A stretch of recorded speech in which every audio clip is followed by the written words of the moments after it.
Nós estamos desde ontem à noite, mas hoje de manhã, falando sobre o tema Sinais do Fim. Nós estamos vendo, à luz da palavra, o que ela mesma diz sobre esse tema que permeia toda a Escritura. Vimos ontem que 30% das Escrituras é profecia. E nós vimos hoje pela manhã o período que nós estamos vivendo, onde há tanta coisa triste acontecendo, e que Jesus disse que seria o princípio das dores e que é apenas o começo. E agora nós gostaríamos de ver este tema, o arrebatamento. O que é, como e quando ocorrerá? Nós vamos ver o que essa palavra significa, onde ela se encontra, o que nós temos a ver com ela. Essa é a primeira parte. Depois, para nós finalizarmos, o fim vai vir. E se eu e você estamos preparados para isso? Nós estamos vendo desde ontem que os últimos dias, de acordo com a Bíblia, eles começaram quando? Na primeira vinda de Cristo. Nós estamos vivendo esse período que Jesus descreve de maneira muito clara em Mateus 24, Marcos 13, Lucas 21, o princípio das dores. Esse é o tempo presente. Vai haver ainda um período chamado por Jesus a grande tribulação, que vão se intensificar os sofrimentos que hoje têm ocorrido, de maneira tal que Jesus disse assim: se aqueles dias não fossem abreviados, nenhuma alma sobreviveria. E depois então, Jesus vai voltar. Vem sobre as nuvens, como nós cantamos, com poder e grande glória. Vem da mesma forma que ele foi, fisicamente, todo olho vai ver, todo joelho vai se dobrar, toda língua vai confessar que Jesus é o Senhor. Agora, o tema que a gente vai tratar, a questão do arrebatamento, se a volta de Cristo durar 100 anos, e se o Senhor não voltar antes, se durar 100 anos, se Jesus voltar daqui 100 anos, eu espero que isso não aconteça, leva tanto tempo, o que nós vamos abordar não tem importância, porque muito provavelmente, talvez com alguns aqui, mas mesmo os adolescentes, nós não vamos estar aqui. Agora, se levar 10 ou 20 anos e Deus permitir que nós estejamos vivos, então pode ser que nós veremos a volta de Cristo. E nesse caso, a compreensão desse assunto do arrebatamento é muito importante. No início do estudo, eu coloquei que esse tema ele tem algumas interpretações entre homens de Deus, e esse é talvez o que mais tenha diferenças. Mesmo entre teólogos, pastores, autores reformados, que nós cremos ser mais próxima da palavra, existem algumas questões sobre, por exemplo, o milênio, a figura que retrata o reinado de Cristo. A gente não pôde tratar com detalhes sobre isso. O que é o milênio? A Bíblia não usa a palavra milênio, mas ela define o que é. Milênio, assim como trindade, nós cremos em Pai, Filho e Espírito Santo. E atribuímos a essa realidade a palavra trindade, mas a palavra trindade não se encontra nas Escrituras.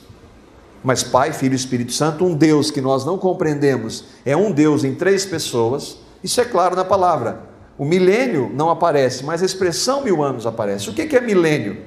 É um período de tempo correspondente a 1000 anos. A expressão não acontece, mas 1000 anos acontece 6 vezes no capítulo 20 de Apocalipse. Versos 2, 3, 4, 5, 6 e 7. Para nós nos localizarmos, só para a gente saber. Verso 1 e 2 diz assim: vi descer do céu um anjo que trazia na mão a chave do abismo e uma grande corrente. Ele prendeu o dragão, a antiga serpente, que é o diabo e Satanás, e o acorrentou por 1000 anos. Isso aqui está acontecendo no milênio. Nós não conseguimos abordar isso nesses dias. Mas a expressão 1000 anos está aí para nós nos respaldarmos na palavra. Nenhum cristão descrê no milênio. Todo cristão crê no milênio. A grande diferença é como isso acontece, se esses 1000 anos eles são literais, 1000 anos, ou se é uma metáfora. E alguns irmãos pensam que é literal, outros pensam que é uma metáfora. E aí há 3 interpretações, só para a gente se localizar. A primeira delas chama-se pós-milenismo. A gente não precisa se ater ao nome, mas o significado, o que ele significa? O milênio não é literal, o mundo vai ficar cada vez melhor, então Cristo voltará, julgará o mundo, criará novos céus e nova terra. Essa é uma compreensão que existem irmãos que pensam assim. Outros são chamados de amilenistas, eles também acreditam que o milênio, os 1000 anos, Jesus está dizendo ali, ou João está escrevendo, não são 1000 anos literais, mas é uma linguagem figurada. E eles acreditam que Jesus já está reinando. Onde? No céu. E ele está realmente assentado à direita de Deus Pai. Mas a questão é se ele está reinando literalmente, não vai haver um reino literal. Agora, eles creem que o mundo vai ficar pior, cada vez pior, vai vir a grande tribulação e Jesus vai estabelecer novos céus e nova terra. O milênio para eles já está acontecendo. E o outro grupo, que é o que nós cremos, chama-se pré-milenismo. Nós concordamos com os irmãos, o mundo vai ficar pior, Jesus disse isso é claro. Ele vai voltar. E depois, e aí que nós cremos que esses 1000 anos são 1000 anos literais. Jesus vai reinar sobre esta terra por 1000 anos. Depois ele vai julgar o mundo e vai criar novos céus e nova terra. Aqui para a gente ver no gráfico, o pós-milenismo, os 1000 anos estão acontecendo, ele não é literal, portanto. O amilenismo também está acontecendo, não é literal. E aqui entra o pré-milenismo. Primeira vinda já aconteceu, princípio das dores nós estamos vivendo, a grande tribulação vai acontecer, a volta de Cristo vai acontecer e Jesus vai reinar por 1000 anos. O que importa isso nós cremos? Se nós cremos em Cristo, como vai acontecer? Não tem relevância. Agora, se a palavra diz, nós devemos buscar compreender à luz da palavra. E um irmão querido, R.C. Sproul, ele fala sobre isso, como nós devemos, entre irmãos que discordam sobre isso, lidar. À luz dessas diversas posições bíblicas, resista à tentação de ser dogmático sobre esta questão. Evite o escândalo da divisão sobre nuances doutrinárias que não são relativas à salvação, ou seja, sobre isso nós podemos em amor discordar. Quarta-feira mesmo conversava um pouco com o Thomas e a gente estava falando sobre isso, de maneira que pela graça é possível a gente discordar um pouco disso e aí tentar convencer um outro no bom sentido, com graça, com misericórdia, respeitar, porque que nos une? Se vai ser antes, durante ou depois, não importa, a gente vai estar lá. E eu vou poder dizer, está vendo, Tom, você estava errado. Mas na verdade isso não tem importância para nós. Agora, esse é o primeiro debate, o milênio. O segundo é o arrebatamento. O encontro com o Senhor nas nuvens. E essa figura aí, ela retrata um pouco o que vai ser isso, de maneira tão pequena. Essa palavra arrebatamento também não se encontra na Bíblia. O conceito dela é claro. E ela é retirada de 1 Tessalonicenses, no capítulo 4, os versículos 13 a 18. Nós vamos ler lá. Mas para a gente poder entender um pouquinho, só para a gente se localizar, aqui tem uma foto da cidade de Tessalônica, na Grécia, hoje. E ela foi construída por volta do ano 316, durante o Império Grego. Nós vimos a sequência, o Império Babilônico, Medo-Persa, o Império Grego. Durante o Império Grego, essa cidade foi construída. Algumas realidades sobre a cidade, dados sobre a cidade de Tessalônica na época de Cristo. Primeiro, a igreja na cidade, ela foi fundada por Paulo, Atos 17, de 1 a 14, diz que foi Paulo quem plantou a igreja. Entenda, é importante nós entendermos, a igreja não é uma estrutura física. Igrejas são todos aqueles que creem em Cristo. Então Paulo pregou a palavra lá, Deus revelou Cristo para algumas pessoas, houve conversão, salvação, e a igreja começou ali. Muito provavelmente, como a igreja tinha um início, nas casas, eles se reuniam nas casas. Então a igreja teve esse início pela pregação de Paulo em Tessalônica. A data de fundação, quando que começou? Aproximadamente no ano 50 depois de Cristo, quando Paulo pregou a palavra lá. E uma realidade que acontecia na igreja, lembra que nós falamos, das evidências da volta de Cristo é a perseguição. Desde o início, os cristãos tessalonicenses sofreram perseguição, especialmente dos judeus. Lembra dos judeus, dos judaizantes, que queriam colocar regras, perseguiam, e depois pelo Império Romano, que não poderiam aceitar um Senhor, porque César era o Senhor, e Jesus é o Senhor, então não podia haver dois senhores. Então eles sofriam muito. Isso a gente vê que toda a história, a realidade da igreja de Cristo, foi de sofrimento, foi de perseguição. E o quarto ponto, a primeira carta de Paulo aos Tessalonicenses foi escrita provavelmente um ano mais tarde. Os números obviamente não são exatos, Paulo não escreveu lá, estou escrevendo hoje no dia tal, mês tal. Mas os estudiosos, e por pesquisas na palavra, com fontes extrabíblicas, a gente pode compreender que Paulo então escreve essa carta pouco depois de iniciar a igreja em Tessalônica. No 1 Tessalonicenses, no capítulo 2, versículos 14 a 15, Paulo vai dizer, e está escrevendo para aqueles irmãos, olha a realidade, como Paulo atribui e fala da realidade da perseguição. Ele diz assim: porque vocês, irmãos, tornaram-se imitadores das igrejas de Deus em Cristo Jesus que estão na Judéia. Está falando para os irmãos lá de Tessalônica, da igreja que começou. Vocês sofreram, como eles foram imitadores de Cristo, vocês sofreram da parte dos seus próprios conterrâneos as mesmas coisas que aquelas igrejas sofreram da parte dos judeus, que mataram o Senhor Jesus e os profetas e também nos perseguiram. Eles desagradam a Deus e são hostis a todos. Isso mostra então que eles estavam passando por grande perseguição. O irmão Champlin, comentando sobre essa realidade em Tessalônica, o Russell Champlin foi um estudioso da palavra, escreveu a Bíblia versículo por versículo, levou 20 anos para estudar isso. Ele diz assim: os tessalonicenses crentes estavam sendo vítimas das perseguições, e isso provocou ansiedade no apóstolo, pois temia que se desviassem de Cristo em meio às dificuldades prementes. As prementes estavam sofrendo grande pressão, e Paulo estava temendo por aqueles irmãos, e por isso escreve para eles. E é nesse contexto então que ele vai escrever o capítulo 4 da primeira carta aos Tessalonicenses, e ele vai falar sobre a volta de Cristo e sobre o arrebatamento, e nós vamos andar no texto.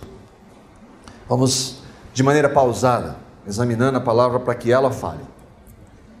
Irmãos, não queremos que vocês sejam ignorantes quanto aos que dormem.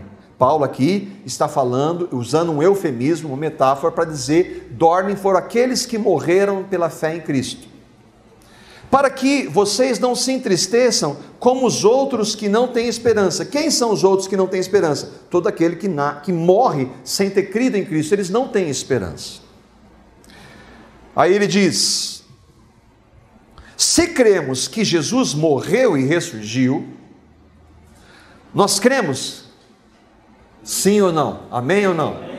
Nós cremos que Jesus morreu e ressuscitou dos mortos fisicamente, e hoje está sentado à direita de Deus Pai, sim ou não? Amém. Sim.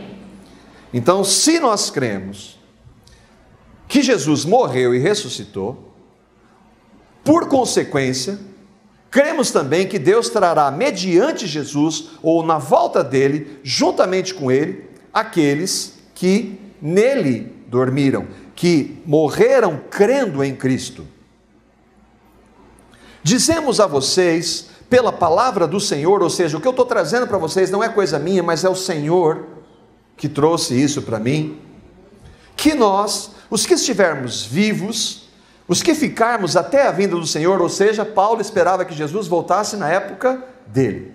Se Jesus voltar enquanto eu estiver vivo, ele esperava isso, ele falava: irmãos, se o Senhor voltar na nossa época, os que ficarmos vivos até a vinda do Senhor, certamente não precederemos os que dormem. Ou seja, nós não vamos ir antes com o Senhor daqueles que morreram, dormiram em Cristo. Eles vão primeiro. Pois dada a ordem, com a voz do arcanjo e o ressoar da trombeta de Deus, o próprio Senhor descerá do céu, e os mortos em Cristo ressuscitarão primeiro. E ele está dizendo: irmãos, nós não vamos antes daqueles que morreram em Cristo. Eles vão ressuscitar. Imagina só. Quem vai estar nessa ressurreição?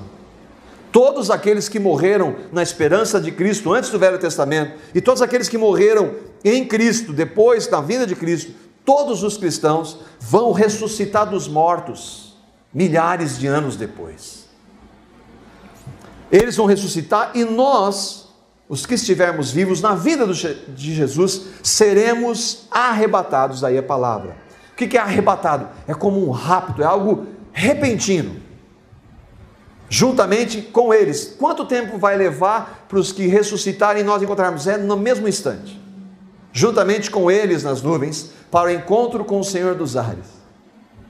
Fala isso para um incrédulo. Que? Você acredita que Jesus vai vir voando com um monte de anjo, um monte de gente que morreu durante toda a história, vai ressuscitar dos mortos, e depois os que estiverem vivos vão ser transformados, vão encontrar Jesus voando? Exatamente. E aí ele diz assim: assim estaremos com o Senhor para sempre. Por que isso? Para que serve isso? Irmãos, vocês estão perseguindo, mas consolem-se com essas palavras. Não tem perseguição que possa tirar a esperança do dia que nós vamos encontrar o Senhor Jesus. A imagem tenta retratar isso. O que Paulo disse? Quando Jesus voltar, todos os cristãos que morreram em toda a história ressuscitarão para encontrar seu Salvador. Os que estiverem vivos em uma fração de segundo, após a ressurreição dos crentes, serão arrebatados, raptados, levados em uma fração de segundo. Paulo vai falar disso também em 1 Coríntios, capítulo 15, versículos 22 a 24. É a mesma realidade. E olha como isso fazia parte da esperança de Paulo, da pregação de Paulo. Ele falou para os irmãos da cidade de Tessalônica e agora está falando para os irmãos da cidade de Corinto. Pois, da mesma forma como em Adão todos morrem, em Cristo todos serão vivificados. Tão certo como nós morremos, nós vamos ser vivificados. Mas cada um por sua vez. Cristo, o primeiro, por quê? Porque Cristo já morreu, já ressuscitou. Depois, quando ele vier, os que lhe pertencem. Então virá o fim, quando ele entregar o reino a Deus, o Pai, depois de ter destruído todo o domínio, a autoridade e poder. Os versículos 51 e 52, um pouquinho à frente, ele continua falando dessa realidade. Ele está falando do quê? Do arrebatamento. E aí ele diz assim: mas como? Imagina os irmãos ouvindo, como é que isso vai acontecer, Paulo? Do que você está falando? Como é que Jesus vai voltar? Ele veio primeiro, nós vamos ressuscitar? Que jeito? E aí ele diz assim: eis que eu lhes digo um mistério, que até então, até então não era revelado, e Deus usa Paulo para revelar. Nem todos dormiremos. Lembra que Paulo falou em 1 Tessalonicenses 4? Os que dormiram, nem todos dormiremos. Mais uma vez, Paulo está se colocando aqui. Nós não vamos, nem todos vamos morrer. Eu espero que Jesus volte na época, enquanto eu estiver vivo. Mas todos seremos transformados. Quando? Os mortos ressuscitarão, e os que estiverem vivos vão encontrar com Jesus, mas vão ser transformados. Quanto tempo vai levar isso? No momento, no abrir e fechar de olhos, menos de um segundo, ao som da trombeta, da última trombeta, pois a trombeta soará, os mortos ressuscitarão incorruptíveis, e nós seremos transformados. Aqueles que têm se preocupado com como é que eu vou cuidar do meu físico e tal, não se preocupe com isso não. Deus vai providenciar algo perfeito, incorruptível, e nós seremos assim como Ele é. Quais as características disso que nós estamos vendo? As características desse arrebatamento, de acordo com a palavra de Deus, de acordo com a palavra do Senhor, ele vai ocorrer na vinda do Senhor. O que é esta vinda? O próprio Senhor descerá do céu, aquela imagem que retrata, Jesus vai vir com as nuvens com poder e glória, Mateus 24 ele diz isso. Após ser dada a ordem, vai haver uma ordem, às vezes eu brinco, ele fala, pai falando, filho, desce lá e resolve esse negócio. No momento, um abrir e fechar de olhos, com a voz do arcanjo, ao ressoar da trombeta de Deus, vocês estão vendo todas as referências aí, de tudo que nós lemos, ao som da última trombeta, os mortos ressuscitarão primeiro, eles vão ressuscitar incorruptíveis, depois os que estivermos vivos, seremos arrebatados, nem todos dormiremos, mas todos seremos transformados. Paulo dormiu, mas ele vai estar aqui. Juntamente com eles, nós vamos encontrar Paulo, ver Paulo subindo mais ou menos perto, quem sabe, né, Flávio, a gente vai perto lá dele. Juntamente com eles nas nuvens para o encontro com o Senhor nos ares. Eu fico pensando, eu falando isso para o incrédulo. Ele vai falar, você acredita também em Papai Noel? O que é, como, nós vimos. Quando ocorrerá? A gente viu o que é, como vai acontecer e quando vai ocorrer. Além das compreensões diferentes em relação ao milênio, existe uma compreensão diferente em quando isso aqui que nós lemos vai acontecer. E aí a gente vai ver algumas das 3 compreensões. Pré-tribulacionista, o nome próprio diz.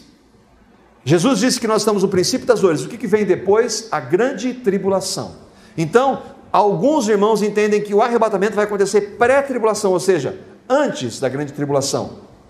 Outros acreditam que vai acontecer no meio. Olha os termos, né? Tem mid, meso.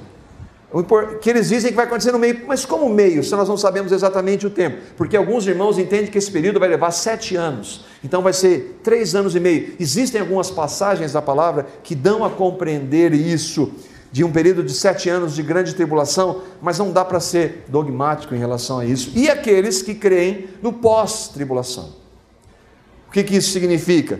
Que o arrebatamento, a ressurreição dos mortos em Cristo e a transformação dos que estiverem vivos vai acontecer no mesmo momento que Jesus voltar.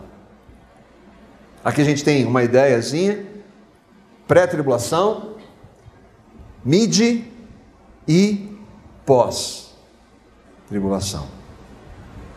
Destas interpretações, a mais conhecida é a pré-tribulacionista. E ela se disseminou, especialmente por causa dos Estados Unidos e especialmente por causa de uma universidade que tem um grande homem de Deus chamado Charles Swindoll, que é a Universidade de Dallas, Teológica de Dallas. Eles divulgaram essa ideia do pré-tribulação através de uma Bíblia que talvez você já tenha ouvido falar, Scofield. E ela tem comentários, e nos rodapés ela diz, ela sempre vai partir dessa interpretação, de que o arrebatamento vai acontecer antes da volta de Jesus. E várias justificativas eles usam para defender essa posição. Esta é a série Deixados para Trás, ou Left Behind. Ela é a série de ficção de maior produção na história. 65 milhões de cópias em todo o mundo. E eles tratam sobre o arrebatamento. E aí eles fizeram uma série de filmes, e agora esse filme estava passando há 2 ou 3 semanas atrás, nós fomos ver. Eu vou mostrar um trechinho aqui dele, o trailer do filme, para nós nos localizarmos. Can I buy you a coffee? I'm waiting for someone. My dad. Hi, sweetheart. Hey. Welcome aboard PanCon Flight 257 to London. Flight time today will be 6 hours and 30 minutes. I love you.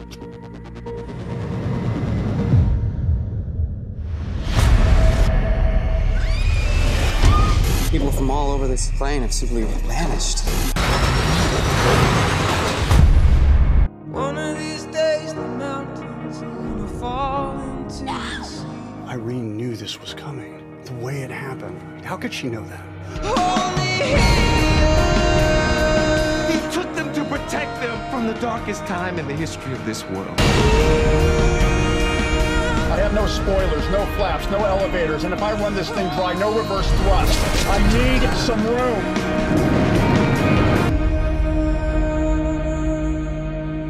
Looks like the end of the world. One of these days the skies. Nós fomos assistir o filme, foi um grupo de irmãos aqui, e a primeira série que eles fizeram não foi divulgada em cinemas seculares, então eram em DVDs, tem DVDs, vale a pena assistir, em várias locadoras, e eles falam muito de Jesus nessa série, mas nesse filme que eles contrataram Nicolas Cage para produzir, um ator ganhador de Oscar, e eles colocaram em vários cinemas do mundo todo. Falei, puxa, uma grande oportunidade, grande estratégia de falar do Evangelho. Mas no filme, eles citam o nome de Jesus 2 vezes, não falam do Evangelho. E foi uma grande tristeza ver. Bom, essa aí é o pré-tribulacionismo, tem um meso ou mid. A gente vai ver o que a Bíblia diz que é o que importa. Jesus, lembra do sermão profético de Jesus? Destruição do templo, princípio das dores, grande tribulação e a volta de Cristo. E aí, nos versículos 27 do capítulo 24 de Mateus, nós vamos ler Jesus falando e prestar muito atenção no que o texto diz. É Jesus quem está dizendo, nós já vimos o que Paulo diz. Ele está falando da sua volta, ele já falou dessas características, destruição do templo, princípio das dores, grande tribulação, e agora ele está falando da volta dele, dos versículos 27 até o versículo 31, nós vamos ler e vamos examinar. Porque assim como o relâmpago sai do Oriente e se mostra no Ocidente, assim será a vinda do Filho do Homem. Onde houver um cadáver, aí se ajuntarão os abutres. Imediatamente após a tribulação daqueles dias, o sol escurecerá, a lua não dará a sua luz, as estrelas cairão do céu e os poderes celestes serão abalados. Então aparecerá no céu o sinal do Filho do Homem, e todas as nações da terra se lamentarão e verão o Filho do Homem, Jesus, vindo nas nuvens do céu com poder e grande glória. E ele, Jesus, enviará os seus anjos com grande som de trombeta, e estes reunirão os seus eleitos dos 4 ventos, de uma a outra extremidade dos céus. Todos os cristãos autênticos, verdadeiros cristãos, creem nisso. O retorno visível de Cristo. A gente tem algumas diferenças, mas todos creem nisso. O que Jesus, então, ensina sobre a sua volta?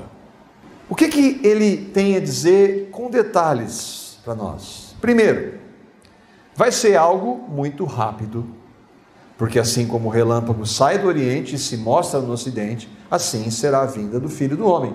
É rápido quando aparece um relâmpago ou não? É. Onde que a gente vê isso? No momento, no abrir e fechar de olhos, ante a última trombeta. Paulo diz isso em 1 Coríntios 15. Outro ponto importante que Jesus disse é: ocorre imediatamente após a tribulação daqueles dias. Nós vimos que todos creem que Jesus vem depois da grande tribulação. Não há diferença. Isso, alguns não entendem que a grande tribulação vai acontecer. Ela já aconteceu no ano 70, na destruição de Jerusalém, mas Jesus vem depois deste período. Jesus está dizendo imediatamente após a tribulação daqueles dias. Alguns vão dizer que nós não temos que passar pela grande tribulação. Mas Jesus disse que no mundo nós teríamos tribulações. Só que Jesus não está dizendo aqui sobre as tribulações corriqueiras, ele está falando sobre a grande tribulação que vai vir. E essa tribulação está nos versículos 21 a 22 de Mateus 24, um pouco antes, quando Jesus descreve este período. E ele diz assim: porque haverá então grande tribulação, como nunca houve desde o princípio do mundo até agora, e jamais haverá. É dessa tribulação que Jesus está dizendo. Se aqueles dias, os dias que o mundo vai estar vivendo, da grande tribulação, não fossem abreviados, nenhum ser humano ia sobreviver. Agora Jesus fala por que os dias foram abreviados. Por causa dos eleitos, aqueles dias serão abreviados. Quem são os eleitos? Os que creem. Então, ninguém discorda que tem cristão na grande tribulação. Está claro ou não? Se ele vai abreviar os dias da grande tribulação por causa dos eleitos, ninguém discorda.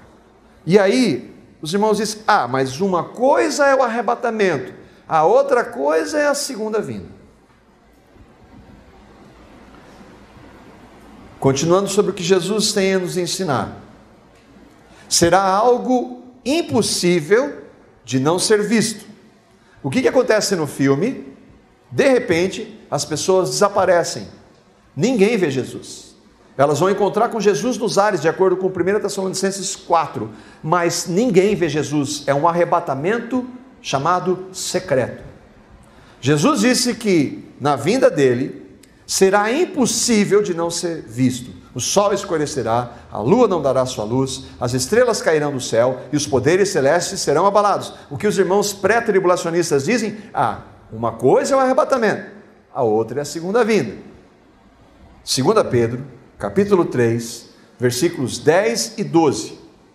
É Pedro agora escrevendo em sua segunda carta. O dia do Senhor, que é o dia da volta de Cristo, todo mundo concorda com isso, porém, virá como um ladrão. Aqui há dois sentidos. Ladrão, por quê? Porque nós não sabemos exatamente. Jesus disse sobre aquele dia e hora, ninguém sabe, nem ele mesmo sabia enquanto Deus homem. E ele vem como um ladrão, por quê? Porque a maioria não espera. Agora, o cristão espera, ele só não sabe quando vai acontecer. O dia do Senhor virá como ladrão, os céus desaparecerão com um grande estrondo, os elementos serão desfeitos pelo calor, e a terra e tudo que nela há será desnudada. Jesus falou dessas coisas em Mateus 24. Versículo 12. Esperando o dia do Senhor, o dia de Deus, e apressando a sua vinda. Quem está esperando? Versículo 11, e eu não entrei nele porque nós vamos tratar na segunda parte do versículo 11. Os cristãos estão esperando o dia de Deus e apressando a sua vinda, ou pelo menos deveriam. Naquele dia os céus serão desfeitos pelo fogo e os elementos se derreterão pelo calor. É o texto da palavra de Deus que está dizendo isso. Então, alguma coisa muito grandiosa vai acontecer literalmente, não é linguagem figurada. Continuando no que Jesus tem a nos ensinar. Depois dessas coisas, Jesus vai voltar.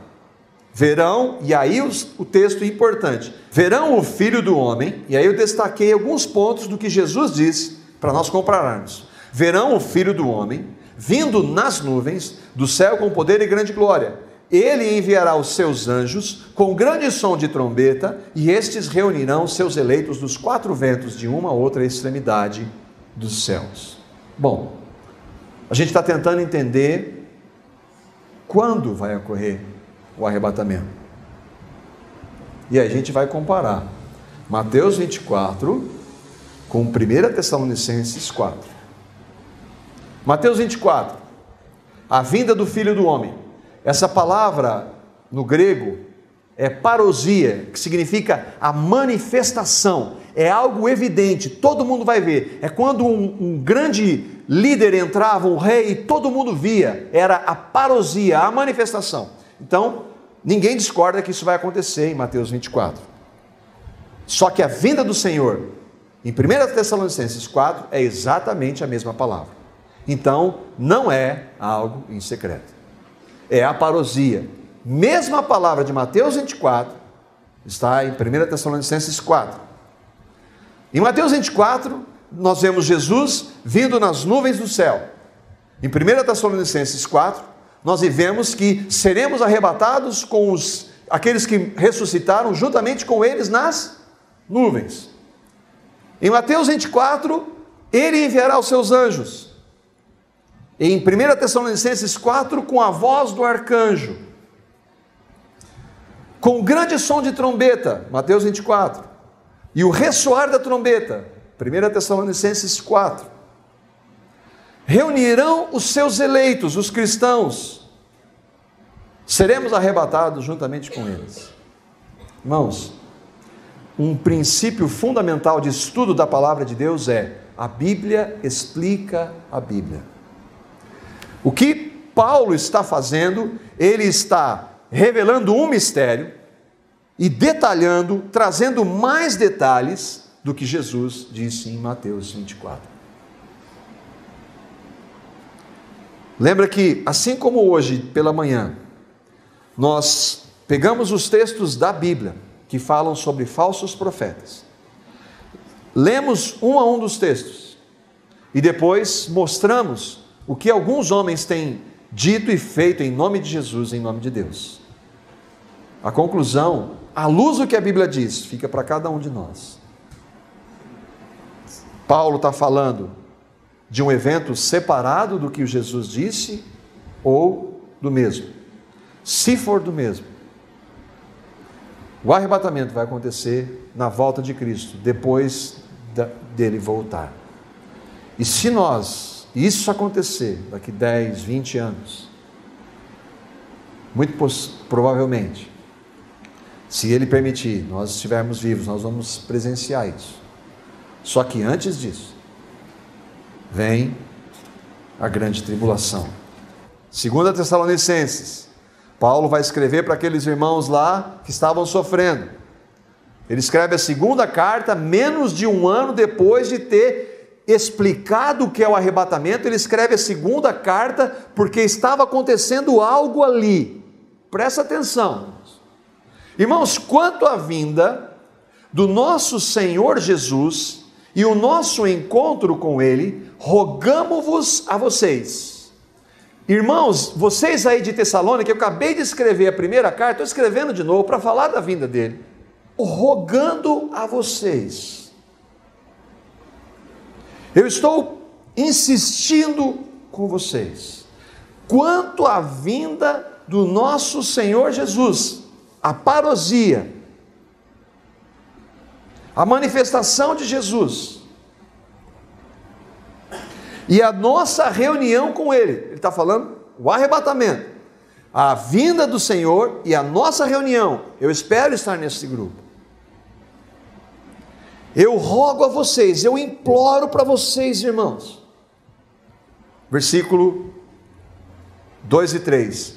Que não se deixem abalar, nem alarmar tão facilmente, quer por profecia, quer por palavra, quer por carta, supostamente vinda de nós, como se o dia do Senhor tivesse chegado.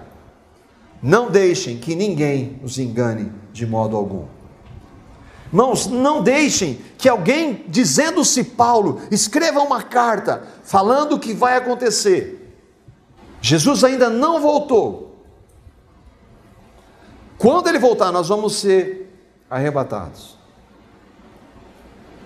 E aí Ele dá uma característica muito clara de o que tem que acontecer para a volta de Jesus. Versículos 3 e 4. Antes daquele dia, que dia, irmãos? Do dia que Ele voltar e nós nos encontrarmos com Ele. virá a apostasia. O que é apostasia? Nós já estamos vendo apostasia hoje. Muitos se dizendo cristãos, professando o nome de Jesus, se afastando dos fundamentos. Durante toda a história isso aconteceu. Mas vai haver um momento de intensa apostasia. Então, aquele dia, o dia do Senhor, não virá. Ou antes daquele dia, virá a apostasia. E então será revelado o homem do pecado, o filho da perdição, e este se opõe e se exalta acima de tudo o que se chama Deus. Quem é este? Todos os cristãos sabem que Paulo está falando aqui do anticristo.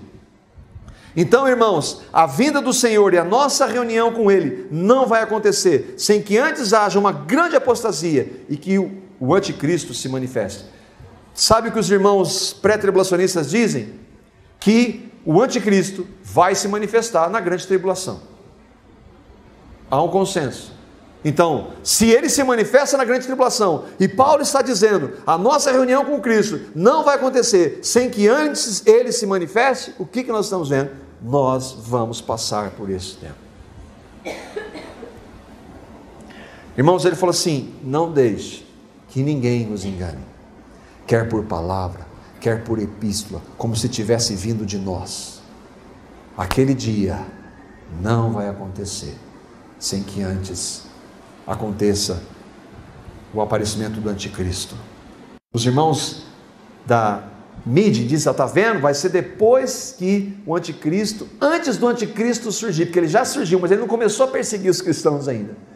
É sempre uma ideia de, nós estamos na graça, e a graça nos isenta da perseguição, acho que não. Pelo menos nenhum dos nossos irmãos que trouxeram a palavra para nós foram isentos da perseguição. E na história da igreja, milhões morreram por amor a Cristo e eles estavam vivendo o período da graça. É verdade, eles dizem, Deus não nos destinou para a ira. É verdade. Mas o texto que diz, Deus não nos destinou para a ira, diz assim, mas para a salvação por meio de Cristo Senhor, Jesus o nosso Senhor. Ele está falando de salvação eterna e não de tribulação.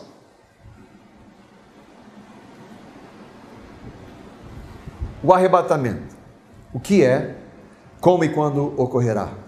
De acordo com a palavra do Senhor, na vinda do Filho do Homem, na vinda do Senhor, a vinda do nosso Senhor Jesus Cristo, os 3 textos, será como o relâmpago que sai do Oriente e se mostra no Ocidente, no momento, no abrir e fechar dos olhos.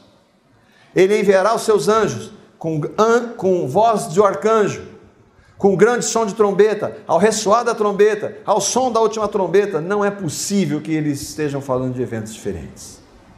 Os mortos ressuscitarão primeiro, os mortos ressuscitarão incorruptíveis. Depois, os que estivermos vivos seremos arrebatados. Nem todos dormiremos, mas todos seremos transformados. O que acontecerá na volta de Cristo? E estes, os anjos, reunirão os seus eleitos, os cristãos, dos 4 ventos, de uma a outra extremidade dos céus. Isso é o arrebatamento que Paulo diz, a nossa reunião com Ele, no 2 Tessalonicenses e 1 Tessalonicenses. Vai acontecer quando? Depois da apostasia, e então será revelado o homem do pecado. Jesus disse que vai acontecer quando? Imediatamente após a tribulação daqueles dias. Alguma dúvida, irmãos? Então todas as nações da terra se lamentarão e verão o Filho do Homem, todo olho vai ver, vindo nas nuvens do céu, com poder e grande glória. E assim estaremos para sempre com o Senhor. Irmãos, ele estava falando, irmãos, vocês estão sendo perseguidos aí em Tessalônica, mas o Jesus vai voltar, vai nos levar. Consolem-se nessa situação de grande perseguição que vocês estão passando. Amém.